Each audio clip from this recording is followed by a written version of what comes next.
we'd like to call to order the October 3rd Vision Zero Advisory Committee meeting. Staff, please call roll so we can establish quorum. At this time, I'm only asking those VZAC members attending in person to respond by saying here when I call your name. I want to remind you to unmute your microphones by pushing the button on the base prior to responding. Alternates, please also state your name if you are attending on behalf of a VZAC representative. Bruce Rosenwig, Here. Craig Pinder, Ted Goodenough, Joan Oliva, Here. Joanne Scaria, Fadi Nassar, Here. Ryan Mugridge is excused, JC Beery, Here. David Willock, Here. Casey Procrun, Bruce Guyton, Michael Owens, Here. Christian Santa Gonzalez, Here. Joel Rosales, Jermaine Swaby, Here. Tim Crespo, Here. Clinton Williams, Here. Tracy Phelps, Here. Stephanie Thoborn, Here. Claudia De Los Santos, Catherine Wall. Thank you. We have a quorum. Okay. Are there any changes to the agenda? No, Madam Chair. Okay, so then the next item are any changes to the minutes? Does anybody have any changes to the minutes? No? Nobody? I had a couple. I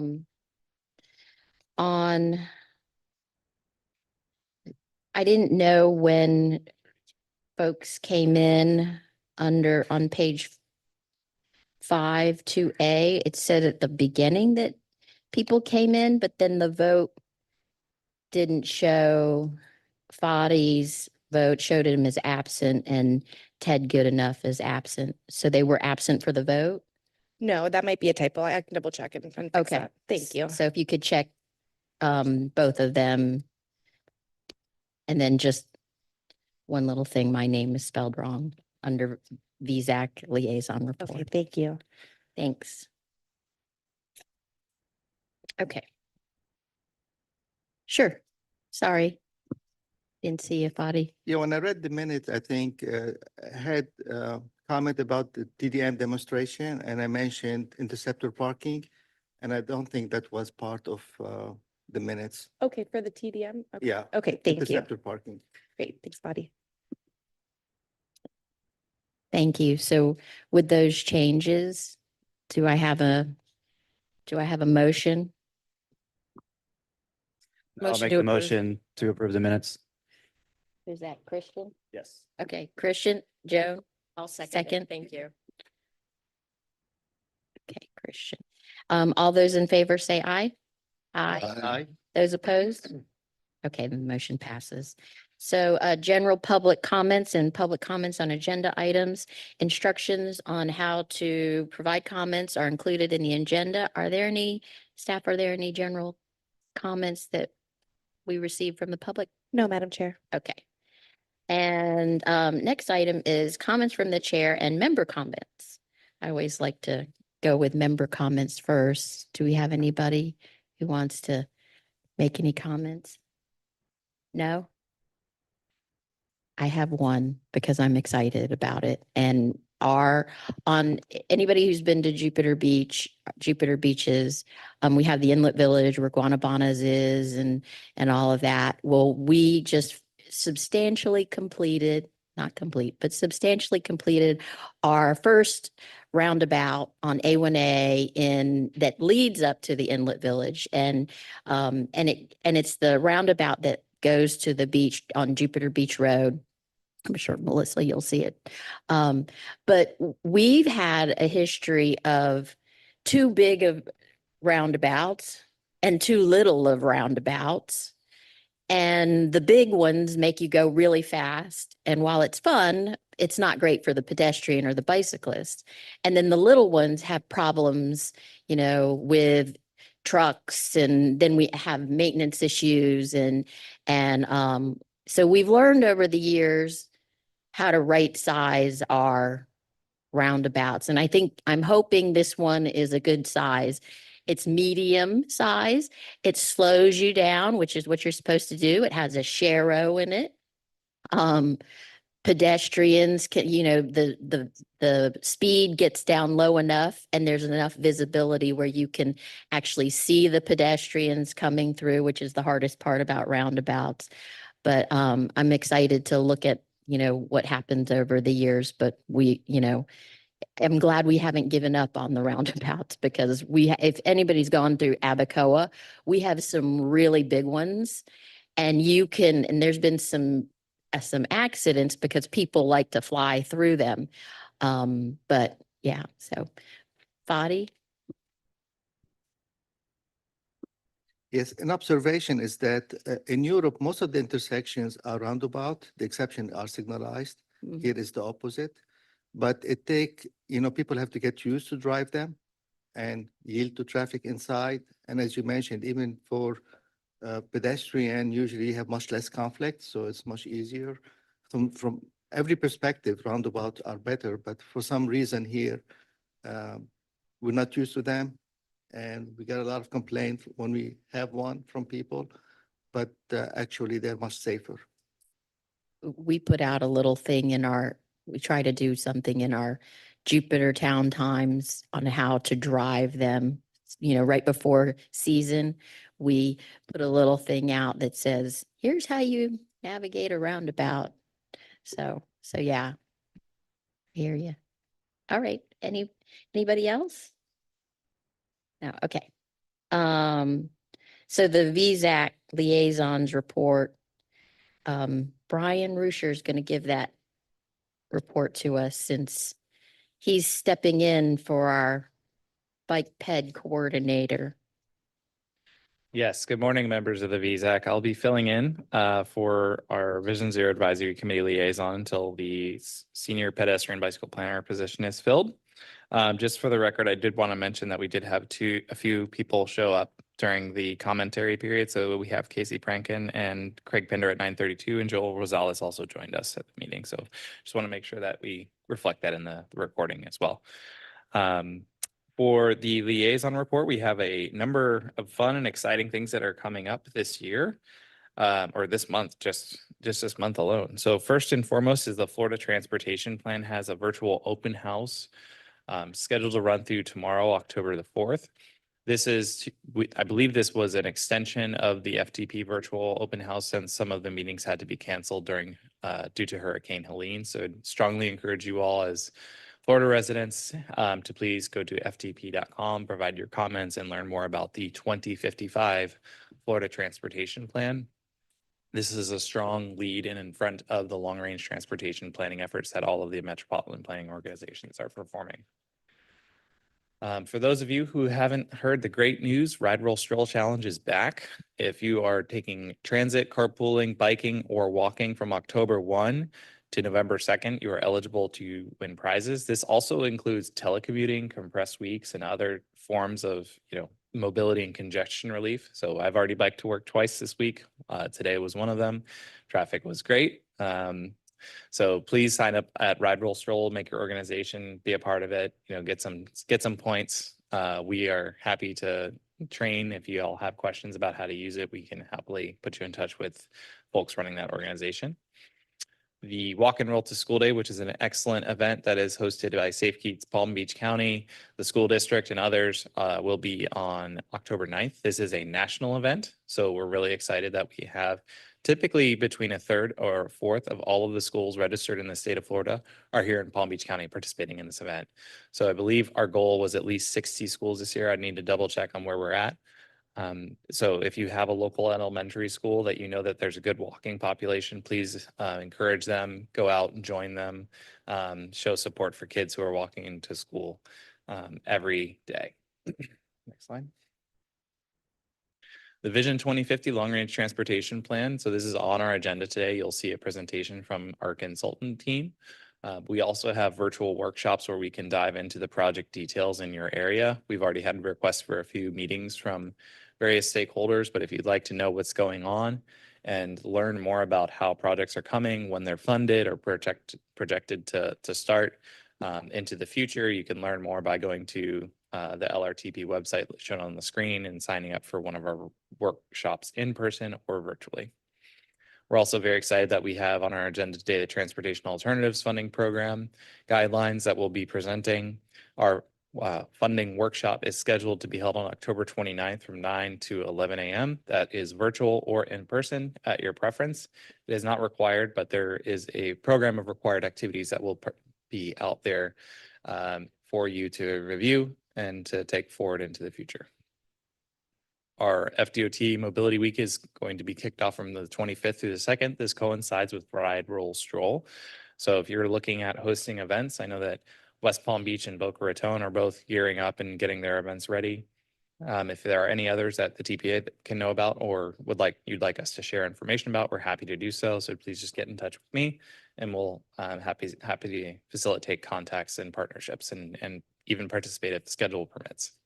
Next slide.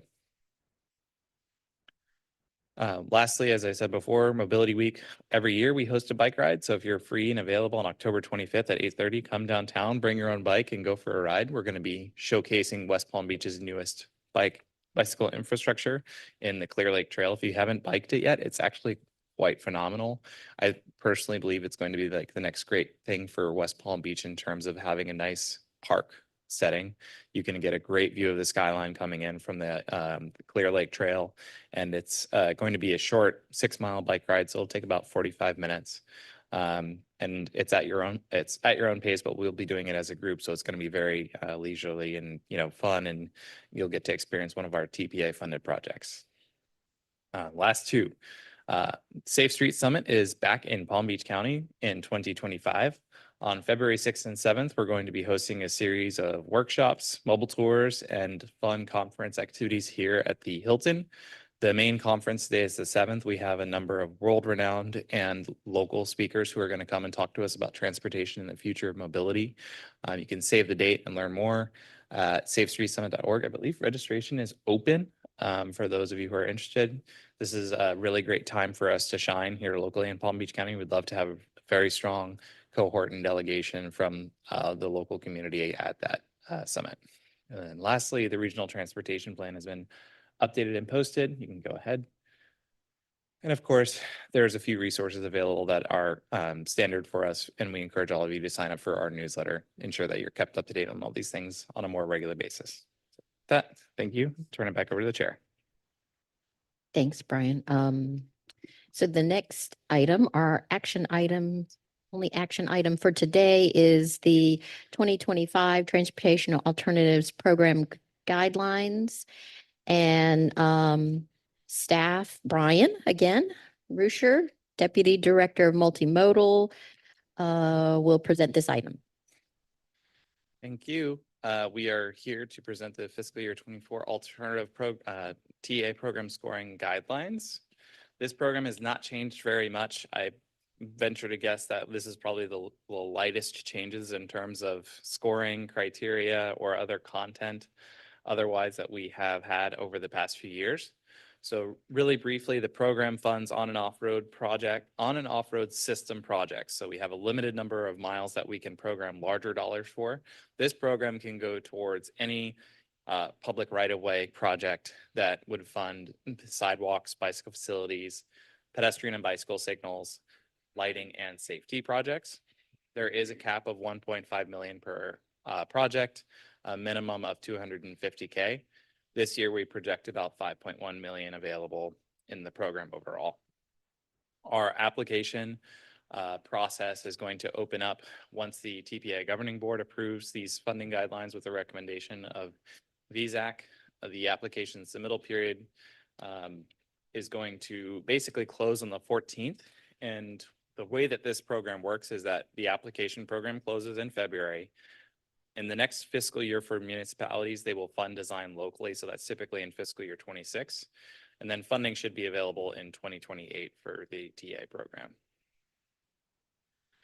The proposed program dates are to have the PA Governing Board meeting, bring these guidelines to the TPA Governing Board on October 10th, have them approved at that time. We have a workshop, and there's a typo on this slide, to have the workshop on the 29th instead of the 22nd. There is a required pre-application process that you have to go through with both the TPA and DOT. You have to hold at least one meeting where you have to go through the project scope and detail with both us at the TPA and FDOT to ensure that everyone is aware and fully kind of ensuring that the project scope is substantially covered. We have the list of priority projects that would more or less rank the projects in July of 2025. And then DOT receives that LOPP from our governing board after it's voted and approved by the committees and the board. The application process, all of the information that you would provide for this grant program goes through the DOT GAP portal. And more information, as I said before, is going to be provided on October 29th. The scoring criteria have not changed this year. The program scoring falls into three categories. The what are we building? And that has to do largely with the facilities that you're building. There are scoring points for both pedestrian and bicycle infrastructure. The largest points scoring system that we are able to fund is primarily shared use paths. That type of facility, typically, if it's constructed well, will provide infrastructure for both pedestrian and bicyclists. The where category deals largely with what type of setting the project is located within and the surrounding areas and destinations. So, for example, schools have a higher emphasis in the scoring, as well as areas in the TPA's traditionally underserved index, or projects where there is a strong need based off of some other strong local geographic context. And then why? Projects criteria has to do with the overall environmental, sustainability, or other kind of social benefit characteristics that come along with the program. These align with the scoring, the TPA goals, objectives, and performance measures identified in the long-range transportation plan for 2045. 2050 is not yet active and adopted by our governing board. That will happen in December. We anticipate some minor changes to the TA scoring next year, but for this, we are still using the 2045 goals, objectives, and performance measures. As I had stated before, there's no real substantive changes from the previous year. Projects, we decided to include some language about if projects don't receive all of the information, or there's still some reconciliation process that will have to go through by municipalities, that's going to be flagged in the list of priority projects to go to the governing board. But other than that, we've updated the language to be a little bit more concise, a little bit more direct at the direction of DOT and working with staff based on the projects in the past. If you would like, there is a TPA mapping tool where you can look and see how a project would score based on the characteristics defined in the scoring criteria. That is available at palmbeachtpa.org/TA. Everything that you need to go through and rank, or to go through and score your project, and to figure out how your capital improvement plan can get some federal matching dollars without really needing to do much work in terms of what you would need to do for a project otherwise. This is a really great tool to go in and see how you could figure out which projects best align with the TA program. And again, the Transportation Alternatives Funding Workshop will be held on October 29th. That was a recent change from other requests of DOT to push that meeting back, so I apologize, the slides are not updated yet. They will be for the board. This is a summary graphic if you need it to share with your commissions and boards, because we would encourage you all to go out and get approval early. We've already had a number of project inquiries from Delray Beach, Palm Springs, Wellington, and others who are interested in applying this year. So they've started asking for the content already, and we're excited to start working with you all on programs. And with that, I'd like to request a recommendation for approval of this item. Thank you. Do we have any public comments? No, Madam Chair. Okay. Committee comments from the board on the Come on, Body. I know you've got some.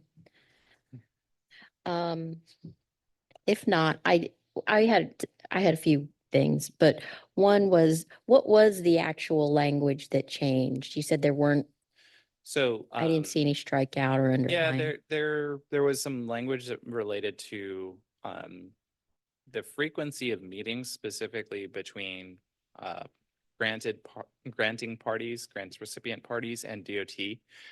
That DOT felt strongly about the language needed to be more direct and say that instead of, required, you are obligated to participate in those meetings. Even so, it more or less what has happened recently is that because of staff levels and other things, but I think all of us can attest to the capacity to meet and deliver projects in a timely manner and to keep to project deliverable timeframes has been harder for the DOT and local municipalities to follow. So they requested that we utilize stronger language in the program guidance on the front end to encourage more collaboration, earlier collaboration, and a more refined approach to working together. Because the way this grant works is that we prioritize the project. DOT ensures that there's projected funding available. They enter into a grant agreement and a schedule with the local municipalities, and then all the parties have to abide by that schedule. DOT basically observes and monitors the grant. They provide overall grant coordination, and the local municipality is responsible for delivering design, ensuring that costs haven't escalated for whatever reason, and then delivering the project ultimately all the way through construction. So if there are issues with respect to like public input, for example, or otherwise some of the things that have come about, I can walk through that with you in a little bit more detail, but generally the program hasn't changed. It's just that we've used stronger language to encourage a little bit better collaboration on the back end. Okay. I don't know where that would have lied in the language, but it's just nice to, when we're being asked to look at the changes, to see what the changes are. Right. And then I saw that that 25% was allowed up to 25% for landscaping was allowed, and that landscaping in certain circumstances was specifically mentioned. But I think I think one of the things that really helps, and you did have, I think you had in here, there was something about, I was trying to find where street trees, but when you have physical separation between travel lanes and you have canopy cover. So I did see canopy cover in here. Making those paths, those sidewalks more usable. I think there should be some allowance to go above the 25% if it's improving safety. If it's improving usability, because now we have so much, we're in the sunshine state, there's a lot of sun, and it makes them more usable. It makes people feel better to use them. And so some thought or consideration to carving that out when it does provide, when street trees or shrubs or, that provide that physical separation instead of a Jersey barrier, in some cases, is a much nicer and gives that feeling of security. So I don't know, I feel strongly about that. I know when we did our Sun Trail grant, the R section had a green strip that, obviously the Sun Trail wasn't going to pay for landscaping, but coordinating that and making sure that there was room for a physical barrier with street trees or palms was part of our application, because we provided it as part of the section. Yeah, I need to double check that element. I believe that it's a federal limitation okay. Well, I can mention if you want. yeah, go ahead. Hi, sorry, jump in here. Andrew Euler, Deputy Director of Programs. This sort of goes back in a little bit of the history of it. I think landscaping is eligible for more than that. That was actually something we worked out with the state on allowing 25%. Before, we didn't allow any landscaping. This probably happened 5 or 6 years ago. I think the reason is that the state is hesitant to allow a lot of landscaping, especially if there's issues with maintaining it and if it dies off and whatnot. So that's why there hasn't been full-on landscaping jobs like that. We can work with them and talk more about that and see if it is something that's worthwhile trying to explore a higher percentage. And maybe we'll we work- can give you some of the sections we're proposing, because in terms of maintenance, we're very concerned about maintenance. But what we proposed is a dual system where you use silva cells or bio retention areas, where you create rain gardens, where you collect the water that's coming from the street and you use that to water the plants, and you plant natives, they will grow. And we've done some major, $500,000, $600,000 landscape projects with no irrigation. And they've lived and they've been installed for over 2 years now. So it's possible if you do the right plant, right place, and and you include it in, but you have to do it up front. You have to capture the water, you have to make sure it's planted, and you have to choose the right plants. So I don't think landscaping in general would be, but landscaping that promotes a walkable environment that can be easily maintained, that those things we should be pushing, in order to have to be climate ready and Right. and those kinds of things. Well, in those elements can still be included in the project, but 25% was the amount that I feel like is probably what we would recommend sticking with for now, just based off the characteristics of the program and need. I would agree with you that there are strong needs for the overall addressing of climate change. I do believe that there are other programs available too, and local funds that are available to cover some of the gap of, let's just say it's 300,000 that's available for landscaping under the any particular TA grant. You're talking about 25% of a $1.5 million element. That's still fairly decent for what it's worth. And the goal of the program is transportation infrastructure and to help close gaps in sidewalks, bike lanes, and create. So I do feel like it's a nice compromise to have that 25% allocation, especially given the the other grants that are out there, Right. which don't use federal dollars and require you to maintain it for its useful life. So if you install a tree, that tree is expected to be there forever, or you have to pay it back to the federal government. So Gotcha. yep. Okay. I have another Mhm. comment, and this one is on project eligibility, where it says conversion of abandoned railroad corridors to trails for non-motorized users. And I feel really strongly about green infrastructure and how, because water control districts, now water management districts, came in the 50s, 40s, and 50s, they were able to establish these water control, these canals throughout our communities. They run throughout our communities, but yet we have yet to negotiate and work with them. That South Florida is a little bit better, but I'm talking about these individual water control districts that have a monopoly on this land and refuse to share it when it could easily be used for trails. And nowadays they're running through all of our urban areas. Can be cut throughs. You see the signs everywhere. No trespassing. It's single-use waste of land that could be used for transportation. And we need, as this committee should be pushing forward to get those water control districts to share, get their elected officials on the bandwagon to be able to get these places used for bike ped purposes for transportation. How many of these places in urban areas that back up and are forgotten because they won't let you plant anything, put a walk in it, or anything? As a regional idea, we should be asking, requesting, begging, knocking on their doors to get them to allow this region to utilize those water control areas. And it is, I mean, it is ridiculous. It's being done throughout the whole nation, but yet I can't get South Indian River Water Control to plant a tree or walk in it.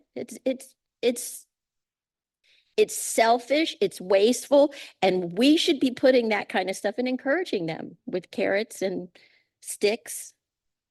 Yep, and the funding program does allow it to be used on linear rights of way. It's just, as you had stated very eloquently, the process for obtaining the easements that's necessary to make that happen is not there, it's not in place. Right. So tend to agree that the structure isn't quite there yet. But how do we get there? How do we get there? Does anyone have any successful projects in terms of Lake Worth Drainage District that they could share? That is a good experience, and I see some placards going up. Body.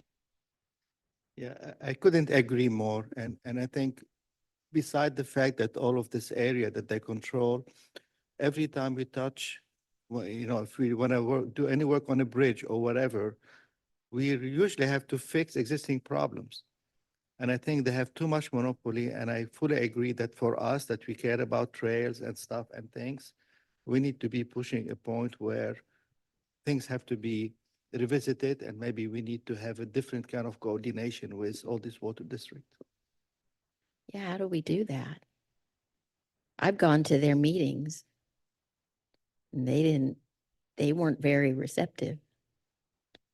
I mean, I just don't know how we need to start talking about it. Because, if I were a kid, I'd love to walk, ride my bike there and go to school or, on my way or go to my friend's house. It's usually a short path. Anyways, I just wanted to bring this up, and I know I'm grandstanding, but it's green infrastructure. It's not only good for us as humans, it's good for others. And, I just don't know how to begin the conversation. I'm a little, obviously I've dealt with some of it, but I just don't know how we start that. And Right. really it's in these kind of discussions. So, Yeah, we've had a few conversations recently in terms of infrastructure with the drainage district and kind of heard about their needs. And the most recent example is Boynton Beach Boulevard, or excuse me, Woolbright Boulevard, where there was a pretty substantial closure or a interchange that is being constructed. They basically expressed that they have to have the appropriate clear areas in both the vertical and horizontal treatment, meaning that there's not a lot of legal room, because if they have to go and put a backhoe or any type of crane or anything that is available to maintain their system, then they don't want to be on the hook for infrastructure that might not be in the best condition once they're done maintaining their sources. This happened recently on Florida Mango in between Lake Worth and Palm Springs recently, and even Lake Clark Shores, I think, was impacted, where there was a sewage spill and they had to go in and basically isolate off the area that closed the road. The infrastructure was impacted. So tend to agree that there's probably room to continue the conversation. Their concerns largely relate to how they have continuity of operations for their state chartered responsibilities. So we'll keep exploring that as options, but I think with that information, I'd encourage you all to go forward and look at and evaluate kind of what your needs are in terms of your plans, what their needs are in terms of their maintenance obligations, and coming up with an appropriate agreement structure for kind of before and after operations and maintenance, so that everyone can be more comfortable with these types of projects moving forward. okay, Thank you. I'll bring it up next time. Okay. Was there anybody else? I'm sorry, I was getting a little. Anybody else on the changes here? Anyways. Okay, so do I have a motion? So move. Bruce Guyton, do I have a second?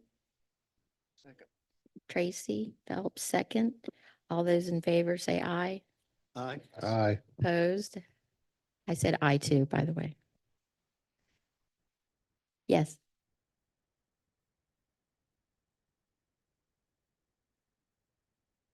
Yes. Thank you for bringing that up. Okay. Informational items. So we have the Vision 2050 Long Range Transportation Plan draft, and Andrew Euler, the Deputy Director of Programs, will present this item.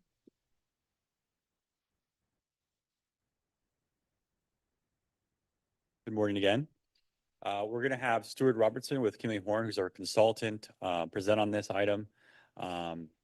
It's available on the website, so there's a link to it. There's hundreds of products in there, and he'll talk about how we've gotten to this point in the process. And then we'll be heading into the final adoption in December. So we'll have a pretty exciting meeting, I think, in December covering this and also the draft tentative work program. But if you have any questions and you also want to have one-on-ones with our staff, and we're also going to have some workshops here, but if you want to get more into the details for any of your areas, reach out to me or Brian, and we can get that set up for you.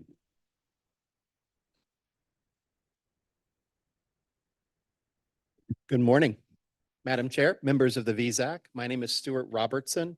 I'm with Kimley Horn and Associates. Kimley Horn has been supporting the TPA on the development of the 2050 Long Range Transportation Plan. The Long Range Plan is a living document with a major update every 5 years. So the current Vision 2050 updates the 2045 LRTP, which is the currently adopted LRTP. In addition to the 5-year major updates, there's also a process by which LMPOs around the country can prepare amendments to their long-range transportation plans. And this happens, it's a normal part of the living document aspect of an LRTP. Whenever an update is necessary to make a project that's funded be compliant with the LRTP. So each LMPO around the country does participate in this process. It's a requirement to continue to receive federal transportation projects, and it serves as a guide for the investment of federal and state transportation funding into Palm Beach County.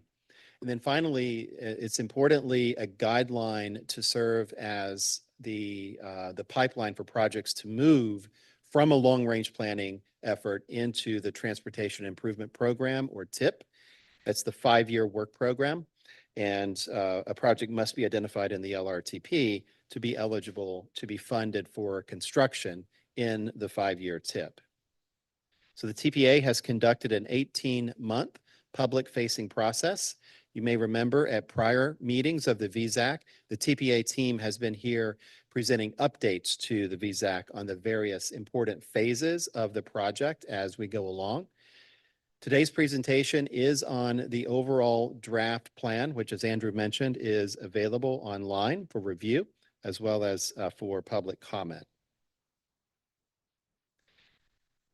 This slide shows 2 important features of the TPA's mapping for the LRTP. The polygon shape file that's on here is the 2020 Census Urban Area Boundary. The TPA plans for the entirety of Palm Beach County, but can receive and apply funds within the urban area boundary. Also, the 2 magenta lines on here represent the federal aid network. The project must be on the federal aid network to be eligible to receive federal funding. There's been an extensive public outreach process as part of the LRTP. This includes both what I call high touch as well as high tech outreach. The high touch outreach has included numerous public workshops around the county, outreach presentations, stakeholder meetings, individual focus groups, interviews, and presentations to committees such as your own throughout the life of the process. Online, folks are able to participate in the LRTP process through various resources, including an online survey, public comment map, and an online project map. In addition to the online survey that's available on the TPA website, the team also conducted a statistically significant random sample survey. So this was not available online because it followed the procedures to be a random sample survey of Palm Beach County residents. So some of the questions that were asked included broad community goals, but also included transportation-specific goals. This slide presents some of the results of that survey. The overall top priority identified by respondents to this survey was providing more housing that is affordable. And the three highest transportation priorities that were identified by the survey respondents are: number one, addressing traffic congestion; number two, expanding service for people economically disadvantaged; and third was safety. The goals, objectives, and performance measures, I know you've seen this before in prior presentations, so just a quick review. The goals are safe, efficient, connected, multimodal, and resilient. So all the projects fit within one of those goals. And objectives and performance measures have been established to determine progress throughout the life of this LRTP, progress made toward achieving these goals. There's been lots of good news to report related to federal performance targets. The targets that have been established are getting more stringent, and the TPA has been an influential voice at the state level in helping to get some of these modifications to performance targets. So these are the targets that will be used by the TPA to measure performance on the implementation of the plan. Now, one of the most important aspects of this LRTP was a call for projects. All local governments within Palm Beach County were invited to submit projects through this call. The TPA also met with and encouraged local partners to submit projects. There were 1,370 projects in total that were submitted. So we have an extensive database of projects. These projects were evaluated for alignment with the TPA goals and then placed into three buckets that I'll speak to in a moment. In addition to the call for projects from local government agencies, there was also a technical needs analysis that was conducted by the LRTP team. And this identified projects that fit within one of these categories of needs: active transportation or walking and bicycling. That was one of our primary focuses, to expand the amount of facilities that we will have for safe walking and biking. We also followed the TPA's adopted Complete Streets Design Guidelines 2.0. That was an effort 2 years ago adopted by the TPA Governing Board and provides a lot of up-to-date and innovative information about how to build safe walking and biking facilities. So that's one of the updates and the innovations that's made in this plan compared to the 2045 plan, is the use of that Design Guidelines 2.0. We also have projects that fit within the transit category: road capacity, freight, in which we identified freight zones for investments in freight transportation. Also new to this plan is the electric and alternative fuel section. We've identified corridors for investment in electric and alternative fuel technologies. And there's an emerging technology and intelligent transportation systems network as well. We've also identified funding that's anticipated to be available for operations and maintenance.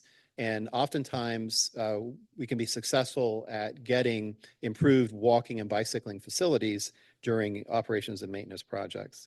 And then finally is a resilience section where projects were identified to identify resilient infrastructure improvements that can be combined with roadway improvements.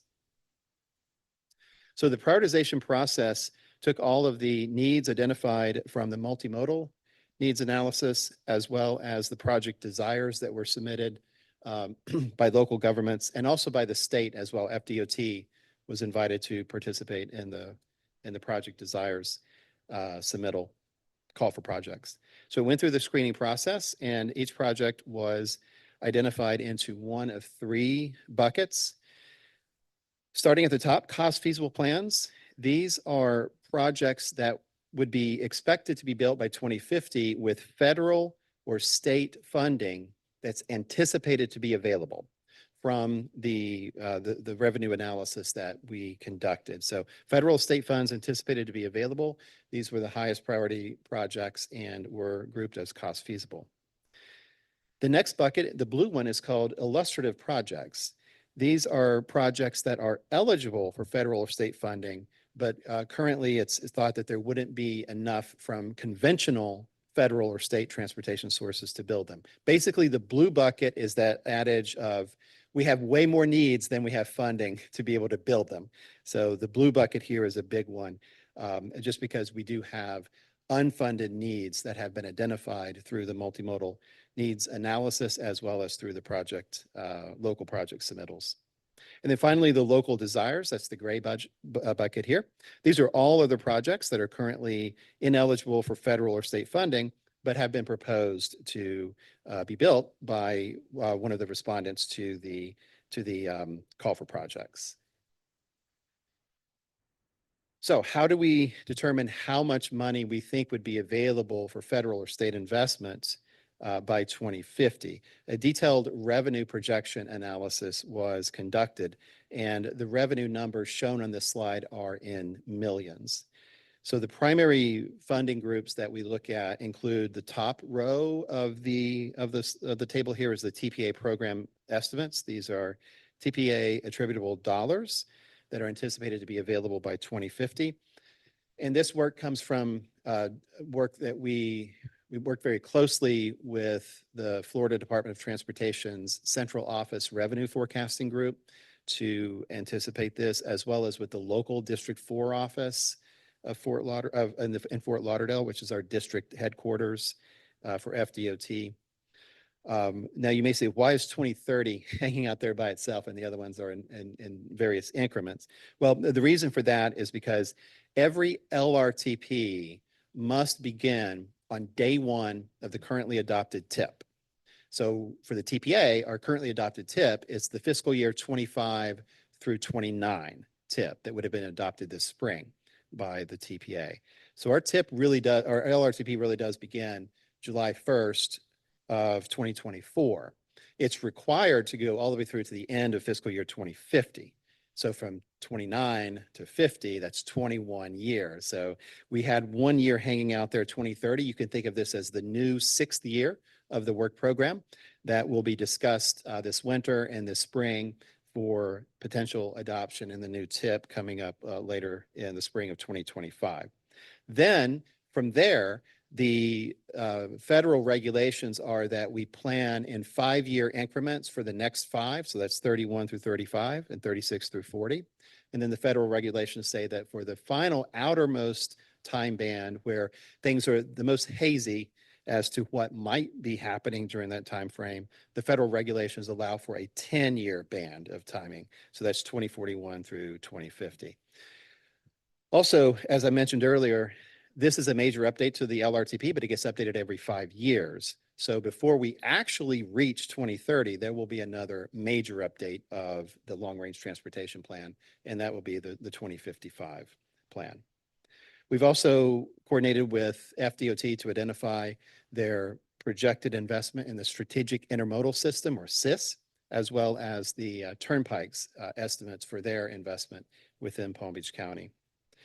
There are some state and regional discretionary programs that are eligible to be counted as anticipated to be available. That's the 3rd row there, but it does not include many discretionary programs, especially at the federal level. There are truly discretionary grant programs, and we've seen the USDOT over the last decade or so move much more toward a discretionary grant model of funding. And many of our communities have been successful at winning some of those discretionary program grants. One particular example is Safe Streets and Roads for All, SS4A. That is an example of one of those discretionary programs that can add money to what we're anticipating to be available through the conventional sources if a local government is successful at winning one of those grants for infrastructure, for actual building of infrastructure. And then finally on here, the FDOT operations and maintenance, that's the money that FDOT anticipates to be available for maintaining their system. And as I mentioned, we oftentimes have been successful at getting some, in particular, walking and biking improvements incorporated through that maintenance process. A little more detail on the individual LRTP project sections. Again, the cost feasible, this just means that projects are identified prioritized and expected to be funded with federal or state funding by the year 2050. It also includes feasibility studies. So the TPA has chosen to put some feasibility studies into the cost feasible plan. These could be for major investment type projects that are going to require additional funding than what is anticipated to be available. So you'll see that sometimes the TPA is suggesting that a particular phase, such as a feasibility study or a PD&E, is considered to be cost feasible, but the design and the construction funding for that project may be beyond what's cost feasible. So some of the other highlights that are new to Vision 2050, this is compared to the 2045 plan. There is that refined active transportation network that I mentioned earlier. We've also identified mobility on demand zones. And we have seen that transportation really is moving into a more on demand type of model. So we've identified mobility on demand zones, working with Palmtran and FDOT to identify potential express bus routes. We have both short and long-term transit implementation strategies, the incorporation of transit signal priority and other ITS treatments. I mentioned the freight activity areas, the alternative fuel corridors. Local complete streets projects are included as well. And many of these may actually be able to be funded even earlier than what's anticipated if a local government were to apply for and receive, for example, a transportation alternatives program grant, which was your previous agenda item. And finally, the feasibility studies, just a little more detail on those with a few examples. Feasibility studies could include things like the A1A feasibility corridor study on Singer Island. There's a US 27 rail feasibility study, as there's a multi-county effort to study the possibility of freight rail traffic along US 27 to try to relieve some of the rail congestion on the eastern side of town. Also, major transit investment studies that are studying the feasibility of implementing corridors that are part of the 561 plan would be another example of a feasibility study. So how does the project move from the LRTP to the TIP? So the way that would happen would be once the project development phase occurs and the project is selected from the LRTP for advancement, it would need to go onto the TPA's list of priority projects, or LOPP. This communicates to FDOT what the TPA's stated priorities are for being considered for the next round of a draft tentative work program. And then once the project has been identified in that phase in the draft tentative, then it's eligible for moving up into the 5-year work program, or the TIP. So some of the upcoming important dates, these are meetings and also deliverable dates related to the federal and state review, TPA committee presentations that are happening now. There's also the governing board that's going to hear this same agenda item next Thursday morning, as part of their regular governing board meeting. Then there will be a public workshop that afternoon right here in this room. October 10th at 2 p.m. is a public workshop. If you're not able to attend in person, there is going to be a virtual option the following morning on Friday, the 11th at 10 a.m. Then October 25th is a key date, because this is when the revised final draft will need to be submitted for the required 45-day approval period. So we're in that phase right now that we are getting comments from stakeholders and committees such as yourself, and can incorporate those by that final draft availability date. That's why Andrew mentioned earlier, anyone that is interested in a detailed focused meeting on either their city or their agency or the group that they represent, just reach out to Andrew and we'll get one of those meetings scheduled for you if you have any detailed questions on projects within your jurisdiction. Then coming up in December, there'll be another round of committee presentations where this item will be back. On the agenda will be the final draft that went for the 45-day review on October 25th. And we'll be asking for you to recommend adoption to the governing board for the 2050 LRTP. that governing board meeting will happen on December 12th, where they will adopt the LRTP so that the TPA can remain in compliance with the US DOT and FDOT regulations for federal and state funding. So that wraps up my presentation. I would be happy to address any comments or questions that you may have on the draft Vision 2050 plan. Thanks, Stuart. There any public comments? No, Madam Chair. Does anybody have any comments, questions? Thank you. I think this is a good overview because then we have over a month to review the plans, look at everything, get with our folks in our departments to see what got included with our comments when we did the little charrette after workshop after one of our VSAC meetings and see what made it in, what didn't make it in, why didn't it make it in, what are all the inputs on that. And then we can get with Andrew, set up a meeting with our departments and our individual cities. So I think that's a good overview. I'm curious to see what the 1,300 looks like. It's a lot, I know. Are there any other comments? Oh, Mr. Guyton. Quick question, Madam Chair, about the presentation. Would this presentation be posted online or can it be sent to us? Yes, so the presentation will be posted with the agenda backup as well, the TA presentation, and there is the long-range transportation plan document as well. It's actually quite an easy read. It's only like 100 pages this year compared to previous years. So I'd recommend taking a look at that document as well. We can share that link.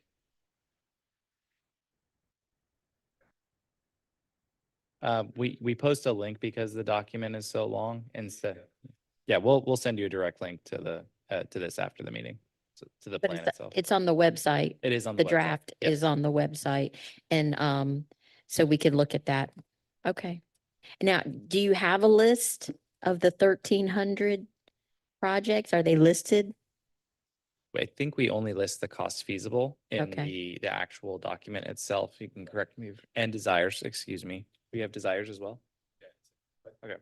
But not the full 1,300 list because some projects are, for example, duplicates. Okay. So the Veterans Affairs Tri-Rail Extension is a great project. We received it from 3 or 4 stakeholders. Okay. So we have to go through and reconcile and make sure that what are the differences and discrepancies between each and eliminate one project that would fit for the VA extension for Tri-Rail and make sure that that is consistent. And then that would move into, for example, cost feasible for that project in that instance. Other examples could be differing opinions of like military trail or otherwise that we have to go through and reconcile as best we can before. And that's why we don't show all 1,300. If you're interested, shoot us a note. We'll send it, send you the full project list, unfiltered with everything that we're calling archiving, Okay. but with notes and whatnot in the backup. Okay. Yeah, I didn't look at it for today. I wanted the presentation and then do a deep dive. So I encourage everybody to look at it, see if your desires and wants are in there. And then we'll come back in December and talk about it. Thank you, Stuart. Thank you. Next item. Right? Fadi? Oh, I'm sorry, Fadi. It's okay. I have a comment. One of the slides you show about the objective of, do you want to go back and show it?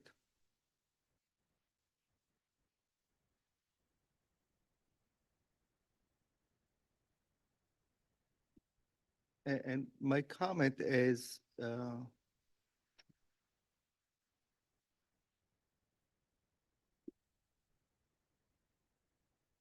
This one? no, I think keep going.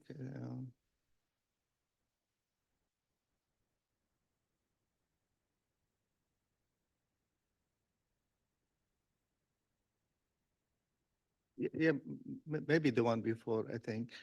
The only thing in the objective is that I feel that travel time is important, Mhm. for all modes. And I don't think I've seen that when you mentioned the objectives. I think that concept of travel time would fit under efficient. I agree. It's an important metric, especially for evaluation of alternatives for future investment. Travel time is important.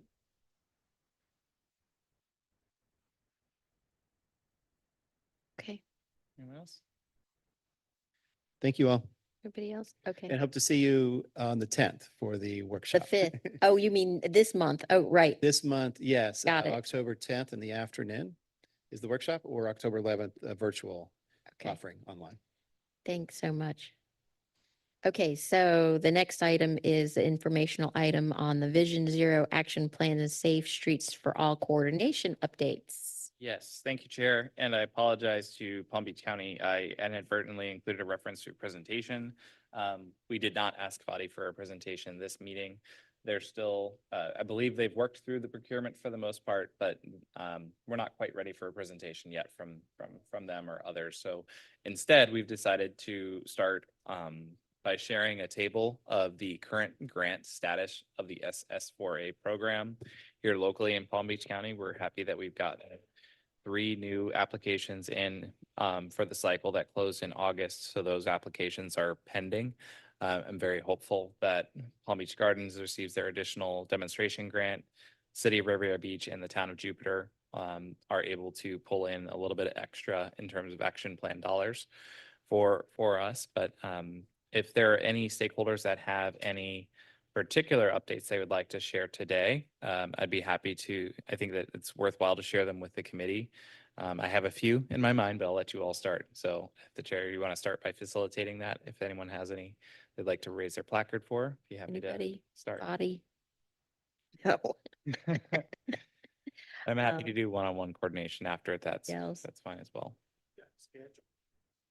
You have a so Boca Raton, do you have a schedule for which grant that you've received? The action plan, Okay, Here we go. the consultant has started on it and he's got a schedule and it looks like sometime in March. Mhm. Hoping for completion. They're going to go pretty fast. It was a pretty fast schedule that they made up. is it worthwhile to share once you have, for example, if like public meetings or otherwise that you could send to the committee? And what I'd ask for each of us is that, I think that it's good to have kind of a few things. First, like website with a schedule is critical in terms of when we're all going to be adopting and moving things forward. As much as we can, we should try to align for hopefully next year's implementation round so that we can see when everyone is starting to adopt. They're going to start moving locally if there's any coordination that has to happen across those projects. I know that there's a few that have come up recently that, maybe are cities where it's either a county or a DOT road. I would venture to guess I'm going to put into Boca Raton that we have a schedule, we have a target adoption date. If there are websites, so for example, Palm Springs, I'm a resident there and I saw in their newsletter most recently, they launched the mobilitycohort.com, which is the Vision Zero Action Plan page with a schedule, a survey and whatnot. So I'll include that as well for their efforts. And I believe West Palm Beach has started moving, but that's through Jessica Keller in the mobility department. So any others that are worthwhile in sharing? Yeah, our new mobility director is the project manager. You may know him. I can have him reach out to you and give you, he's the one that's doing all the meetings with them and Great, working with Kimberly Horn on the schedule. I can have him reach out to you and please do. Thank you. give you any additional information. Thank you. He and I were texting this morning. Any other sharing? I would like to hear some sharing about like what's working, what works well. Yeah. We haven't we haven't started, so I'd be interested in like where is this coming from? Like who project manages it? Is it your engineering traffic? Is it, who are your main contributors? I'm just trying to understand like how, because, I'm in planning and zoning, but so much of this data comes from engineering. but yet we're the ones that submitted the, the grant. And so, hearing what works and what doesn't work is, going to help us too. So if we can share, and we don't have to use names. We can be anonymous. We got our own Vision Zero committee that's gonna kind of oversee everything too. That's a bunch of different people. I was just told a couple of days ago I was going to be on it, but I'm sure we have people in our planning department. We have engineering, just all parts of the city. Then probably the most important step is to advertise it and pick a good consultant. You get a good consultant. You don't have to tell me the name, just, No, I'm not giving any recommendations, but as they're the one that's gonna do the work, so that'll be the most important thing you do. okay. All right. Anybody else? Clinton, All right, so we're 95% through just the application, not the application, through the grant process, trying to get it. We're going to commission next month to finalize the award. And then we're hoping to issue our RFQ. I am the transportation engineer, so I'm kind of the one dealing with all of it. I did the application. I've just kind of pushed this thing along. There's some information, the grant application can be confusing at times because they say they want all this information, but then they're like, don't put too much because I guess in the action plan phase, it's so open that you don't really want to put too specific, I guess. So when it comes to that, I mean, if anybody has questions, I'd be willing to answer questions to kind of give my experience. And then I've gotten kind of similar, I've looked at the RFQs from Wellington and Boca, kind of see how we're gonna issue our RFQ for potential, consultants. So moving along, it's been a little slower than I thought it would be, but we're very close to moving to the next phase. Fadi, Yes, I mean, hopefully we're gonna have our consultant on board this month so we can start the process. But basically for your action plan, you wanna have on the committee or the people who are gonna review it or provide comment. You're gonna have the school district, you wanna have your local police department or PBSO if you have county roads. In the county, we have area, we call them CCRT, which is kind of underserved or lower income. So we need some representation from them to be also part of it. And of course, the data, the crash data and all of the other things. So. it's good. That's a good point. Making sure you include the underserved communities. It's really good if you have somebody you work with who loves to do grants. I mean, just loves. They live for doing grants, writing grants and Yeah. doing applications for grants. To Fadi's credit also, he's also reading the tea leaves on the implementation grants. Because as part of the requirements, there are a minimum number of criteria that you have to follow for your action plan for it to be eligible to be used for implementation. So just make sure that you're following along with those. I'm happy that you shared that note, and would encourage you all to reach out further to Fadi for how they're structuring their Vision Zero Action Committee, as well as, sounds like Boca Raton has something similar. I'll talk to their mobility director about. Thank you for sharing. We are going to start requesting presentations from our members once they're a little bit further along to the process. So once we have real structure, timeline, potentially advertised dates, what the focus is and who you're working with would be the focus of these presentations. For December, our committee is looking at not just the LRTAP once again for a adoption recommendation, but also the draft tentative work program. So I'll probably skip December as a presentation for the Vision Zero Action Plan coordination, but we'll probably provide a similarly updated table with kind of the status, the websites, timelines that are kind of coming up for key project milestones. for the committee. So I'm hopeful that, as our project grants get executed and as our procurement process cycles wrap up, that we'll have a lot more substance towards this agenda item. Yeah. Okay. I'm glad there's people going ahead of us so we can follow. Mhm. Right, Clinton? Good. So, the next item is, we're almost done, administrative items, and these are informational items, informational only for A through C. And there's no staff presentation unless requested. They include the governing board summary, points from September, from their September 19th meeting, the FDOT scheduling report. And then our next meeting is December 5th, where we need to do our homework. So, and meet with Andrew.